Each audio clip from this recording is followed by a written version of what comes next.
On today's episode, I talked to an OG blockchain developer.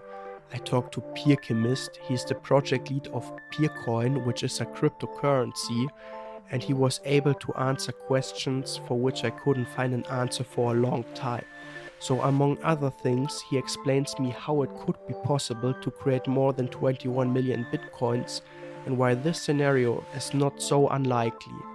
This interview is rather technical, so for all the Web3 beginners, I'm working on something like a dictionary, but I can only recommend this interview because it basically explains a lot of the essentials, and it also explains how this system could be compromised or changed, and I think this is very important to also think about these aspects. Before we start the episode, I want to give Peerchemist's blog a quick shout out. He writes articles on Medium, which I can recommend, also about blockchain and cryptocurrencies, so make sure to check it out. Just type in Peerchemist on Medium. Very sure and positive about this when I say that there will be a debate about removing the limit of 21 million bitcoins, and you will see forks which will adopt a economic system more like Peercoin. One very last comment before the episode starts. Unfortunately, the audio quality is quite bad. This is because we had connectivity issues, and also the software which I'm normally using made some problems, and I will try to increase the audio quality to the normal standard in the next episodes. Thanks for your understanding. In the scene, he is called an OG blockchain developer with several years of experience working for Peercoin and V-Systems. Welcome, Peerchemist. I always ask first, who are you and what do you do? Hello, I'm Peerchemist. I go by this alias for a decade almost. I spent last 6 years working as project leader on Peercoin, and since 2019, I'm consultant for V-Systems. Great. And how did you become aware of Peercoin this early, and how did you get involved? Okay, that's a bit long to answer, but I'll try. So yeah, of course, if you play with computers since your young age, and eventually you will stumble into open source and networking and virtual machines and stuff. And yeah, eventually you will stumble into blockchains. And that's what happened to me in some, I don't know, like 2011, 2012. Of course, I knew about Bitcoin at the time. However, after studying what is Bitcoin, how does it work, and so on, I have decided to skip it, to ignore it. And a couple of years later, maybe it was like 2014, I met a paper describing proof of stake, and that was the Peercoin white paper. And I kind of liked the concept, and I decided to, dig in further. And that's how I ended up being a part of Peercoin community, basically as an observer, and occasionally I would talk to people. And I've noticed that there's like a huge difference in mentality and approach between these people and people who are, for example, who are members of a wider Bitcoin community. Mm-hmm.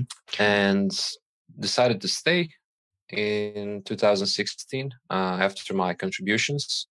They decided to elect me as a project leader. And to this day, I'm still engaged in this role. And this sounds really interesting. And I also read about the stories with Sunny King.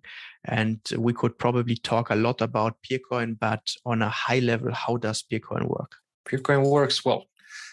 How does this work? So it's a very simple, very robust blockchain of the first generation. So it's basically a cousin of Bitcoin. Bitcoin and Peercoin, they share, I don't know, maybe 95% of the code. So the difference is basically in the economics in the first place, and the second place, of course, the consensus. In Bitcoin is proof of work. In Peercoin is proof of stake.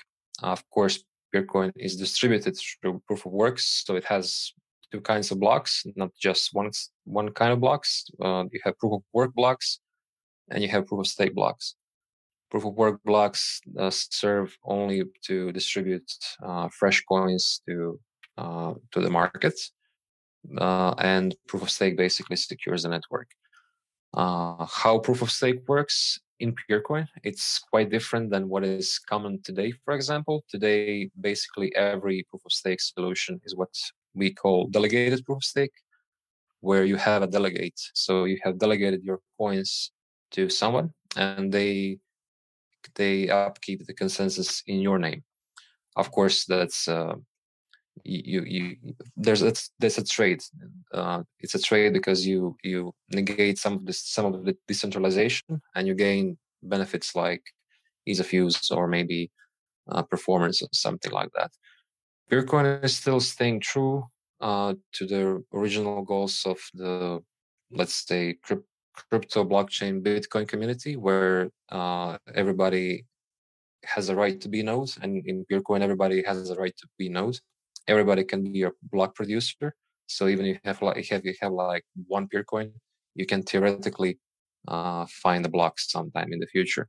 And yeah, that's the biggest difference, I would say, between Peercoin and let's say contemporary newer proof of stake consensus algorithms. Understandable. I definitely want to go deeper on that later. But Sure. for now, I basically, and I think a lot of people have very theoretical knowledge about blockchain and cryptocurrencies. But since you're a blockchain developer, I want to ask you maybe how it works in reality. Because since a lot of blockchains are evolving and updates are being implemented, can you please tell us how this process works? So how are blockchains updated? How are blockchains updated? Okay.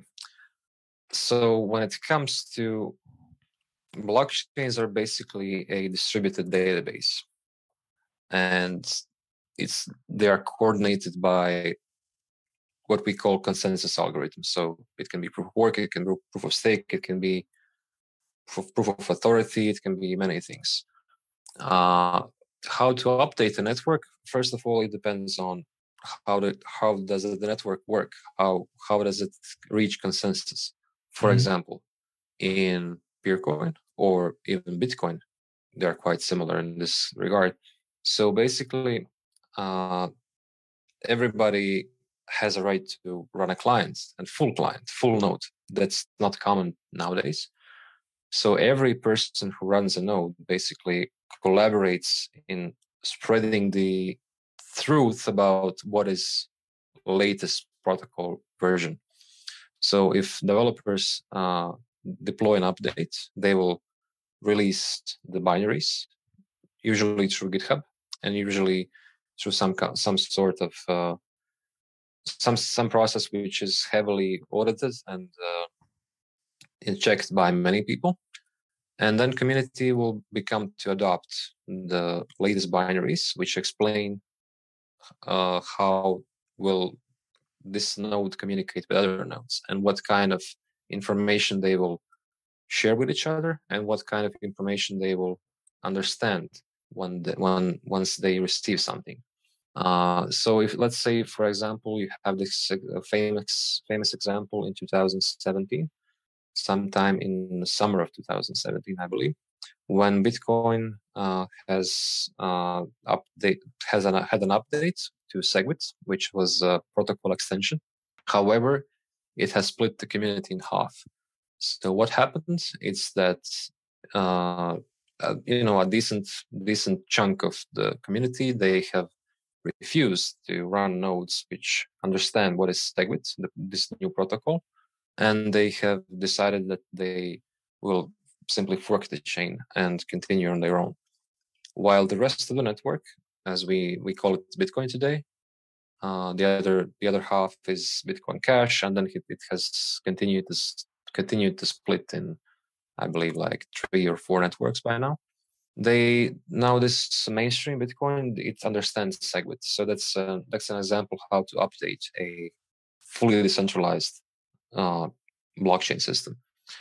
When it comes to these, let's say, what I call actually smart contract platforms, which are usually less decentralized and more controlled by a central, let's say, power. Usually it's a startup. It can be sometimes a foundation or something like that, but this is the new model. So basically, they always go for the hard fork, and basically they tell the users, or rather they tell the block producers, that update is due by some date in the future, let's say 3 months from now, and they must be running the latest code by this specific date, unless they want to risk being left behind on a stale blockchain, basically. So I think I understood that. So new updates are pushed on GitHub, and other people can control it there because it is open source. And how do miners then vote on an update? They vote by installing the new update or don't installing the new update, right? In essence, yes. Yeah. Okay. And how would you say, doesn't it make the blockchain like totally vulnerable? Because when I look at, for example, Microsoft or at Log4j and other zero-day hacks or exploits, and looking at the DAO, for example, where a lot of people also installed the update with the vulnerabilities, don't you think this is like a huge cybersecurity threat to cryptocurrencies? I wouldn't say so.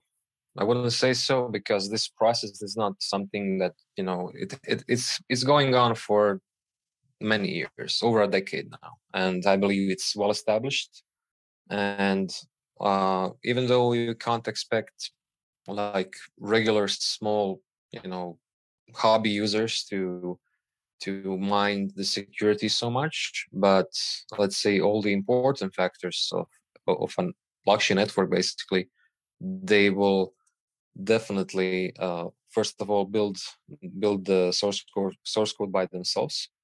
So no exchange, no some sort of service which does something. They will always build from source code on a clean machine. They will take care of the security on their end. Now, if you believe that it's possible to have a network-wide outage due to updates, that's surely possible. Yes, especially if you have a network which has a very few nodes, and it's going for a hard fork, and something goes wrong with the code, and in the last minutes. But for networks which are well distributed and robust, and which have nodes which won't update the same day, some people will update now, some people will update in 15 days or a month. I believe that the surface area of an attack is greatly reduced. Understandable. And I'm talking about these updates and also the forks. It would also mean that if, for example, the majority of or a lot of Bitcoin nodes would accept like a new code, which would make it possible to have more than 21 million Bitcoins, there would be, or there could be, for example, the possibility to increase this number, right? Of course, it's everybody's coin. It's not, nobody owns neither Bitcoin or Peercoin, so you can expect people to run whatever they want.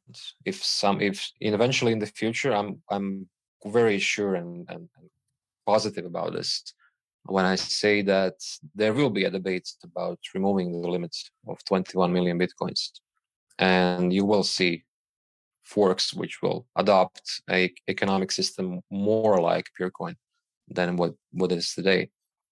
So yeah, this will happen, but I believe that's very democratic, and I believe everybody has a right to run any kind of software where they want on their machines, and especially if they are tied into the systems, they of course have economic power as well. So of course they have a right to choose. This is very interesting because I think in the literature it is often falsely portrayed so that The maximum number is 21 million, and it cannot be changed in the future. And of course it can. It's just an update. It's just it's a consensus to reach a status in which a new rules are made. So it's a question of can Bitcoin community actually collaborate enough to decide that they want to change something. But historically, Bitcoin has never had a hard fork in this sense, because the politics of Bitcoin as a system are so fragile that no power has still successfully gathered enough support to like rudimentary change the protocol to do a hard fork. And that's why Segwit was also a soft fork, even though it probably should have been hard fork as well. But they couldn't risk the split, because if you have a split, then you have probably some very big traders losing a lot of money. So they don't like that. They want it's politics basically. And talking about politics, I also wanted to ask you, because Bitcoin is often portrayed as very decentralized, and it is compared to other coins. But I looked up how the mining power is distributed. And I think I read like 4 mining pools have more than 50% of the mining share. And I think even the largest 10 miners control more of 90%. And what I don't quite understand right now is the miners, they also run the nodes, right? If, for example, there would be a cartel where they meet up like these 10 companies and they would say, okay, let's make an update. Let's run an update where we can make more profit. Would it be possible that they can push it to the Bitcoin that we know today? Well, in this regard, of course, in proof of work systems, economies of scale, they kick in. So of course you have concentration of mining power where, first of all, where power is cheap, and where it's possible to have operations of this scale. So you need manpower, you need electricity, you need local, probably preferably locally sourced machines. For example, that's why China is attractive. And recently Texas is booming because electricity is kind of cheap there. But I don't see it as like huge problem, because okay, if you have 5 pools, yeah, it kind of looks like risky for the network. But it's also important to understand that these pools are not single individual. So basically one mouse click away or one keyboard stroke away, all these participants in a pool, they can unplug. Mm-hmm. So if they notice that this pool in their name, like a delegated, basically, it's doing something they don't want, basically, they can unplug and they leave it without influence on the network. So it is a little bit like the government, right? Where you have all these political parties. And if I'm a politician, for example, I'm part of a party. And if, like, let's say the 5 greatest parties of a country would all come together to implement something, they could push it. But of course, every individual politician could say they don't want to be part anymore of the party, or in the example of the blockchain of the mining pool. Yeah. And you can, of course, start a new pool at any moment you want, and it's fine. But in general, I believe that there's a bigger problem underlying, because entire Bitcoin mining industry depends on like 1 or 2 or maybe 3, I guess, chip producers. So you have sources of power are not like it's very centralized. This industry has become very centralized. That's what I'm saying, because it has shrunk down to very, very few of very important players, and it's fine while the number goes up, and when the number stops going up, you will see political strife again. Yeah, you can also see, looking at these chip producers, how political interests play a role. where they try to protect. I think there's one European chip producer, and European governments and also the US government really try to keep this company safe. So safe, not really safe, but safe from, let's say, a company takeovers from other political countries. And I also, I really, first of all, I have to say, I really like that you can answer me all my questions, because it was really hard for me to find the answers to them. And I also listened to your coffee chat on the Peercoin YouTube channel, which I can really recommend to the audience. And among other things, you talk there about gas fees. And if I understood it correctly, the gas fee is connected to the price of a coin. This is right, is it? Not necessarily, no. But for Ethereum, it is, or? No, it's not like simple like that. Okay, so first of all, Ethereum is a complex beast. It's quite unique. It's like very different from how Peercoin or Bitcoin work. So but if the coin price would go up, the gas fee, would it also automatically go up? So you can have Ethereum at some like insane price, like $10,000, and yet the transaction fee on Ethereum can be as low as 1 cent. Okay. So the price of a transaction does not relate to the price of a coin. For example, during the last Bitcoin bubble in 2017 and early 2018, Bitcoin fees were like, I don't know, like 50, 60, 80, maybe even $100, depends on how fast you want to go. And this bubble, which has surpassed the last bubble by, I don't know, like factor of 3, I guess. So the peak was to 20 something thousand last time. And peak of this last bubble was like 70,000, if I'm not, yeah, something like that, over 60 anyway. And the fees were still low. I mean, like not like low, but lower. So they were like $10 maximum. So as you can see, the price of a coin does not influence the price of the transaction. So, and can you maybe tell me a little bit more about what does influence the gas fee? So why did we have such a high spike in gas fees on the Ethereum network? Was it because there were so many transactions with the NFTs and everybody wanted to get their transaction done? In economics, in blockchain economics, following Bitcoin example, and Ethereum is very much like Bitcoin in this regards. You have finite space in a single block. This block size limit is one megabyte in Bitcoin. I'm not sure how much is this limit in Ethereum, but it's also finite. There is a finite resource. And network basically sells space on a block. That's the core business model of a blockchain network. You sell space in a block. And there's, of course, if there is demand for this space in a block, you can bribe miners to include your transaction faster. So you don't have to wait for like 75 blocks. You can wait for only 5 blocks. Or if you're really in a hurry, you can bribe them enough to, be in the next block. So all the transactions anybody does, like users, exchanges, everybody, they are dumped in a single place. Imagine like a pool, like a swimming pool. This is a core memory pool, and you throw your transaction inside. And you can imagine miners, the block producers, they are fishing for the big ones. Why? Because they pay more, and they will always fish for the big ones. And of course, they will populate the future block up to the point where it's near the limit or their time is up.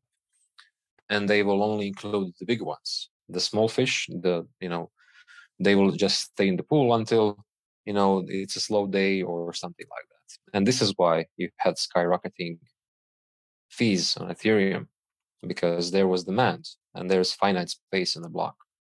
It's simple economics, supply and demand. Okay, I think I understood that. And you talked about bribing the miners. And do you mean by that, like, just putting in my MetaMask wallet a high number of gas fees in, which I would be willing to accept? Or are there really transactions where somebody goes to a miner or has like a connection to a miner Of and course, says, there's both, of course, but in 99.999% of cases, it's the first thing. So that fee is basically a bribe to the miner block producer to include your transaction. That's it. I'm calling it a bribe because I don't know, it kind of looks like that on protocol level. Yeah, I understood that. And it is dependent on the chain who receives the gas fees, or if there will be any gas fees at all for the miners. But for Bitcoin and Ethereum, the miners get the gas fee, right? Yes, though I have noticed that a while ago, Ethereum has became more like Peercoin, and they are now destroying a portion of the fee. I'm not sure like if they do like 50-50%, or I don't know what's this exact scheme, but I understand that they are now destroying a portion of a fee. So what this means is basically a Peercoin model where there is no bribing the block producers because the fees are burned actually. So you basically destroy the fee. You destroy some portion of a coin when you transact, and in this way you don't pay the bribe to the block producer. You pay it to the entire network. And yeah, Ethereum is now adopting this mechanics. It's very interesting. And what I was wondering here is, why should the Ethereum miners move from proof of work to proof of stake? Because they would destroy their business model, right? So they are currently profiting from the high gas fees. Of course, they're profiting a lot, and of course, they will not go out without without trying to stay in the game. I don't know how will they stay in the game. I'm not sure like what's the plan there, and what's the plan from the decision makers in Ethereum how to organize this. I'm not really following Ethereum. I never participated in that. It's a weird system. I believe it's technically like very weirdly designed, and it already carries a lot of technical debt. So I'm not sure like how will they proceed forward.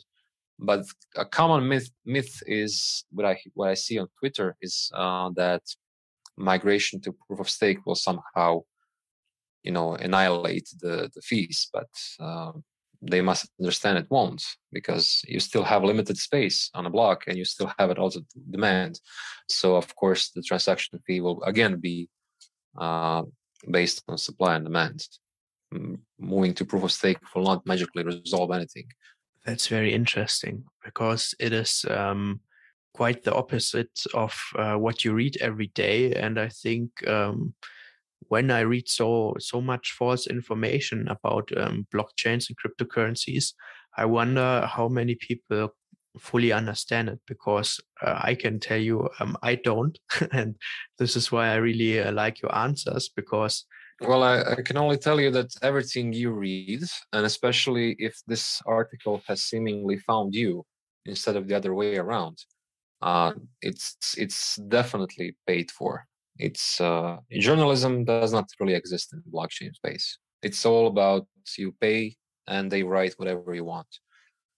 And let's investors when they come, it looks like serious thing to them, but honestly, it's not. Like it's all about narrative, and they will write whatever it takes to move the number in the direction that somebody is like betting on. I also noticed that with traditional media, that, for example, a lot of German major media houses, they also accept money for publishing an article about you. And of course, a lot of people who are quite controversial at best, I would say, they have published themselves in these magazines. And so I think it's good that we have this talk today to cast a little bit of light on what works and what doesn't. And you talked about how proof of stake works and that there might be also gas fees. And even though these questions might be very trivial for someone like you, can you please explain again how this would work, for example, at Peercoin with proof of stake and the gas fees? Okay, so I would really like to stop saying gas fees, because that's a very, very Ethereum concept that does not exist on anything else, basically. And they had to have such a system because they have Turing complete virtual machine, and they have reasons why they have this, but we don't have reasons to have this on Peercoin, for example. In Peercoin, it's, as I say, it's a very simple system. It's a very robust system.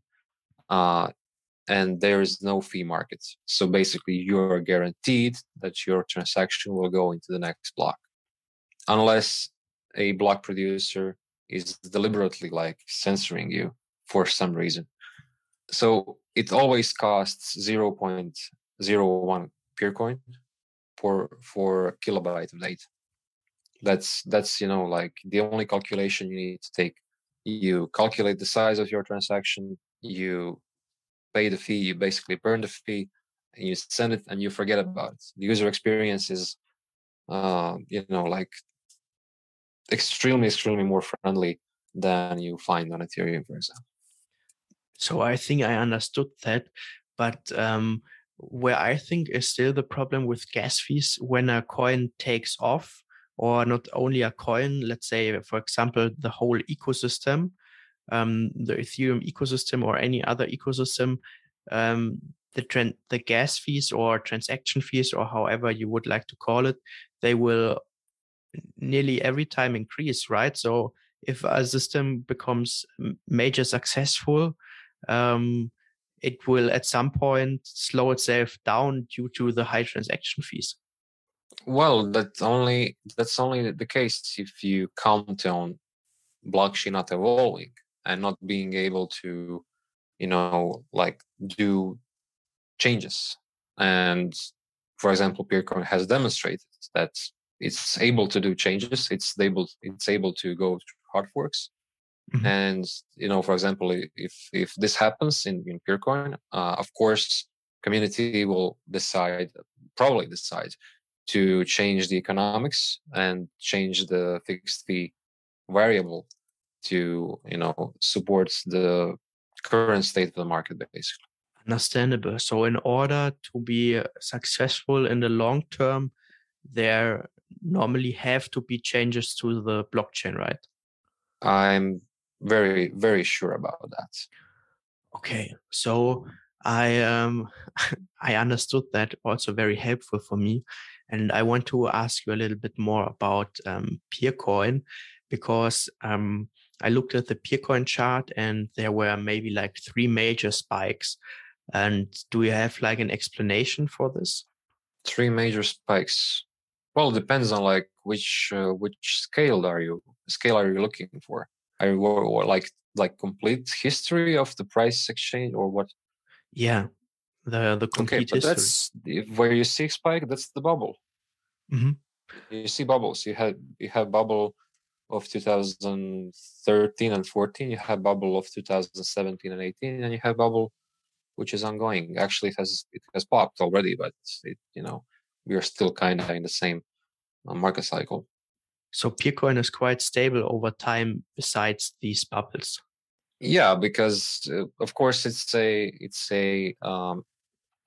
very, let's say, small coin, and it's like perfectly fairly distributed. So nobody basically has a upper hand on the market. So what happens cyclically, basically due to Bitcoin bubble, is that uh, big traders who are, I'm not saying like maybe I don't know, like what do you mean like big trader?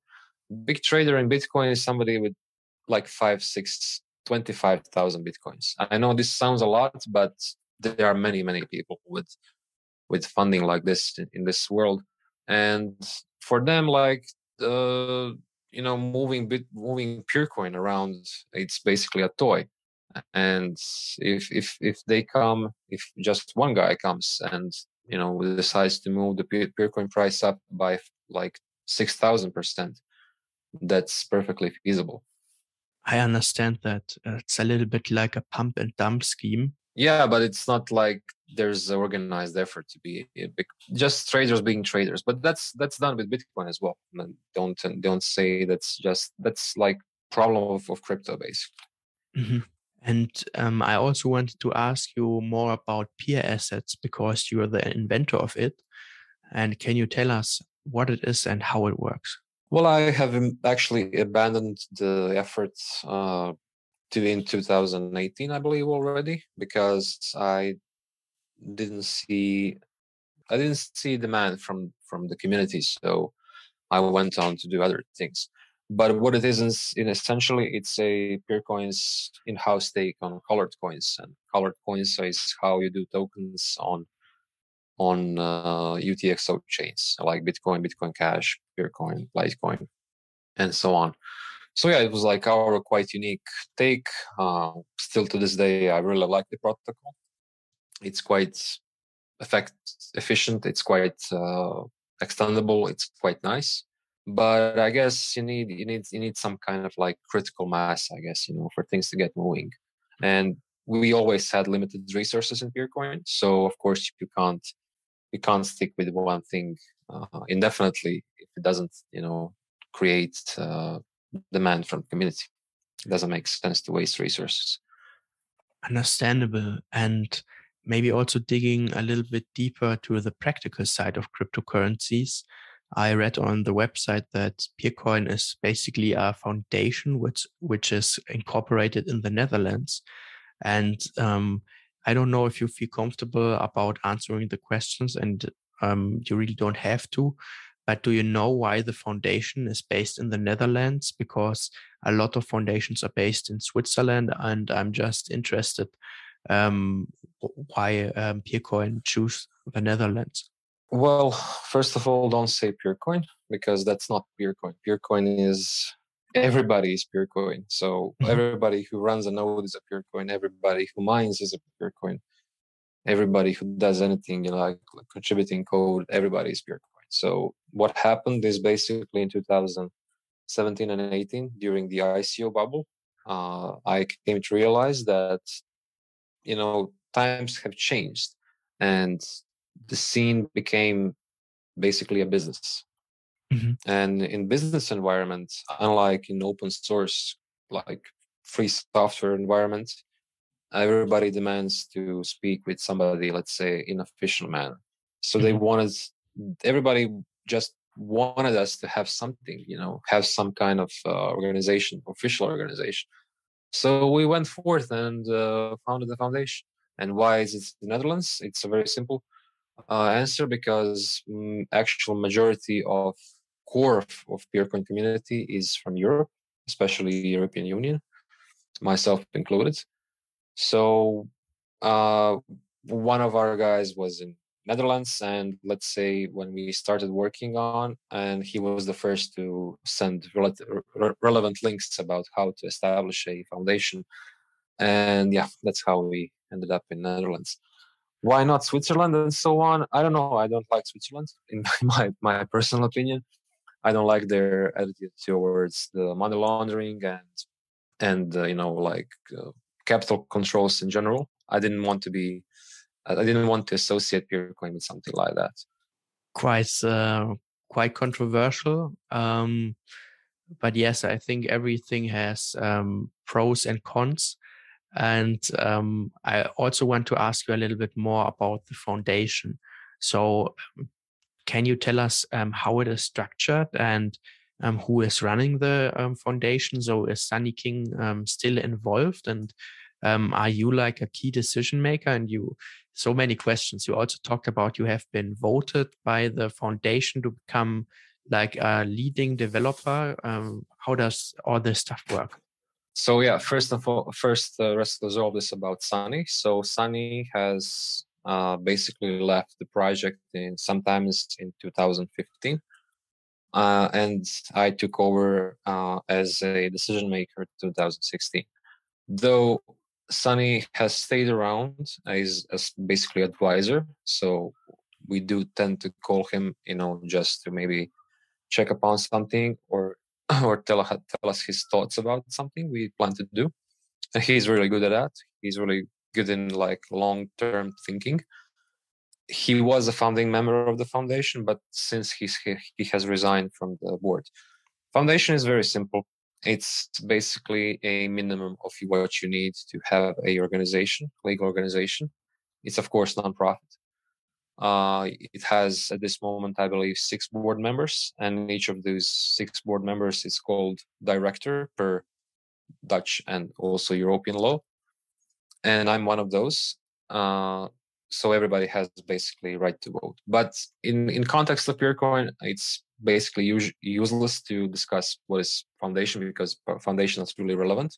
Foundation holds no claim to anything revolving Peercoin. For example, foundation does not run the forum, foundation does not run the website, foundation does not run, all these core services. They are not under control of the foundation. Of course, sometimes if need be, these services will be funded by the foundation. And that's what foundation does in Peercoin ecosystem.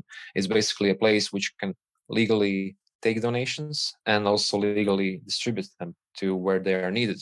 So you have place where developers can actually sign a proper contract and properly pay tax and have everything officially done.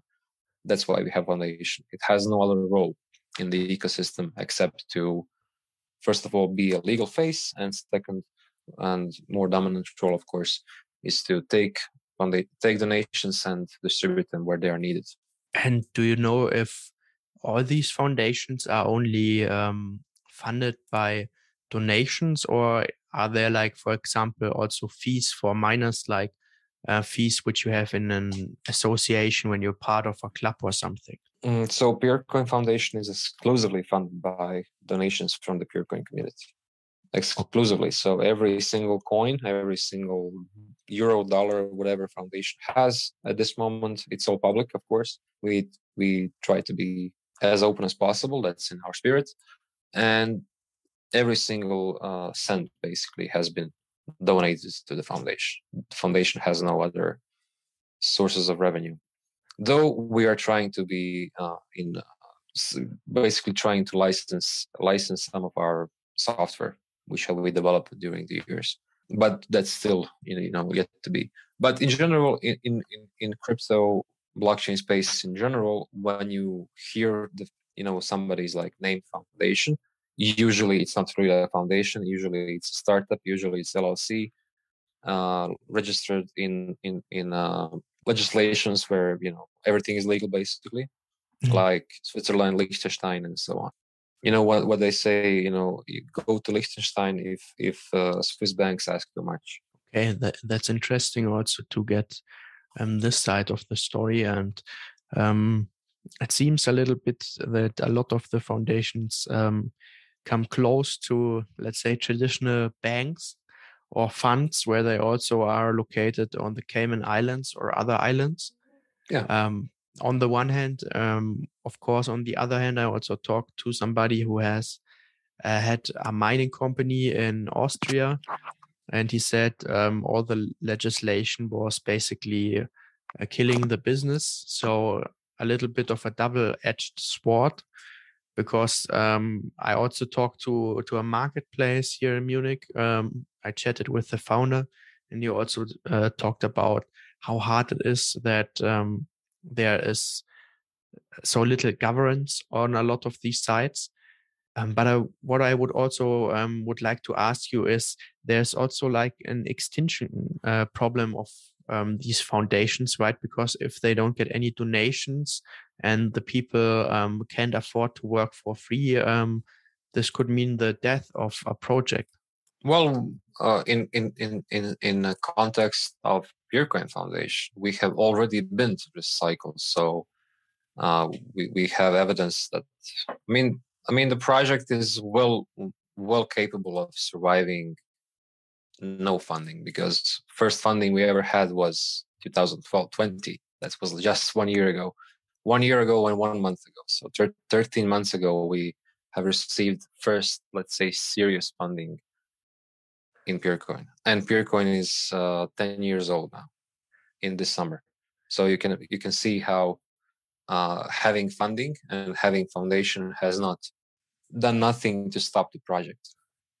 Definitely. I really admire that you keep the coin so long running, because during the hype on, let's say, the summer of last year, I noticed a lot of projects where people made basically millions and then they just stopped delivering and just, I don't know if I could call it a rug pull, because the people had their face on the project and they just stopped working on the project. Well, So there are no consequences in basically scamming investors in blockchain space. So yeah, be careful always. definitely. Can you share how many developers are currently working on Peercoin? That's really hard to answer because it's very open, and people come and go basically. I will just go on GitHub and maybe try to deduct like exactly at this moment how many people. Understandable. Do you have something like a core team, maybe of, let's say, 30 Yeah, developers? no, of course not. Come on. Our resources are extremely limited. I'm not sure like with how many resources do you think we manage, but it's probably far less. So we actually have only one person on the full-time Mhm. payroll, our core developer, backpacker, and we have two persons on part-time. That's a mobile developer who did our mobile wallet in the last 12 months. By the way, I must pay respects to Willie for his work on mobile wallets. And I also must stress out that mobile wallet has been implemented in Flutter, this new technology by Google for cross platform applications. And I also must stress out that our crypto handling blockchain library, which is used as backend, is currently the best and the most mature one in the entire Flutter Dart ecosystem. And I believe that's a major feat, basically. That's And so final person who is on the payroll, also part time, that's me. that's so So cool. we have three persons on the foundation's payroll, and everybody else is a volunteer. We can't afford to, you know, hire more people if there is no strict need. Of course, if there's something from, let's say, core people who are active basically continuously, if we need something done, I don't know if you need some kind of library implemented, if we need updates on a wallet, on anything, then we will of course pay a small salary for this month or for 2 weeks for some of these people. Understandable. Also, very nice to know how it works behind the scenes or these projects, and maybe asking about what is planned for the future of Peercoin. Do you have anything in the pipeline which you are currently working on? Of course, there's always much more than we can unfortunately chew. So yeah, what has been done like just now, just last month, the multi-signature minting, which is also world's first. So in the first time ever, you have multiple keys signing a single block. Creating a block from more than one key. That's also spectacular. So what it allows that you have pools of people. Let's say you and your four friends, you have Peercoins all in the one wallet for security.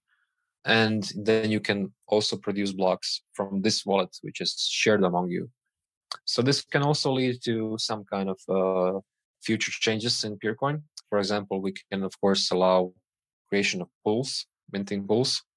Mhm. We can also allow mobile wallets to mint by delegating basically their coins to these kinds of pools and then assigning the coin stake transactions once necessary, once in a while basically. Okay, that's the first thing. That was like a major thing. What's happening, like what has been engaged just 3 days ago? Do you remember Reddit place, the place where, like, website where you can draw pixels? It was recently popular. Maybe you remember. Anyway, we are doing something which has been I wouldn't say cloned from Reddit place, but it's quite similar to this on a blockchain, fully deterministic. So it can be actually like the backend, the coordinator node, it can be actually deleted, and still no data will be lost because everything is on a blockchain, and this entire canvas can be recreated from the blockchain deterministically.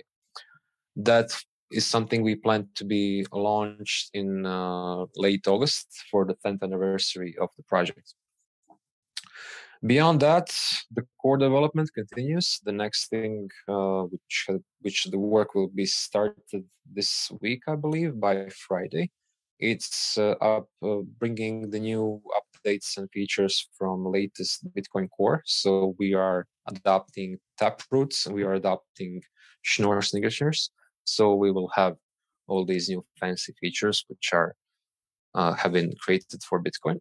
We always try to track upstream Bitcoin, but with some kind of time dilation. So what is else? What is else?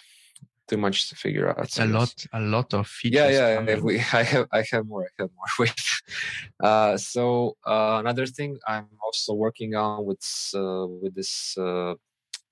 They are in publishing business, and they need some sort of system to coordinate what they publish and what kind of text is finally delivered to the users on the, what they say, outlets, basically. Yeah. And that this data will be hashed on Peercoin along the way, and then the system can figure out like what went different in this text somewhere along the pipeline. But that's not really like not finalized yet, but it's being discussed, it's being worked on. There's some kind of proof of concept going on already, but I would not be like saying this will be done in months or so, because I don't know. But so very interesting. Maybe if I want to get, for example, if I want to mint peer coins, how would I have to do that to get started, or how I don't know if I fully understood it, but how can I participate? Maybe not as a developer, but as a part of the Peercoin network. Well, first of all, run a node. Install the wallet, and when you turn it on, it will download the entire blockchain history, and it will become a full node. It will be serving full history of the blockchain, and will be validating the new blocks. If you want to participate in creation of new blocks, and then you need Peercoins because it's proof of stake system, so you need stake, and you can get basically any amount of Peercoins off the free market or by mining them using basically Bitcoin mining machines if you have those. And you just deposit them in your wallet. You wait for 30 days to accumulate the minimum threshold of what we say coinage. Mm-hmm. And after that, the wallet will tell you when will you mint, when you have a chance to find a new block. And that can be, depends on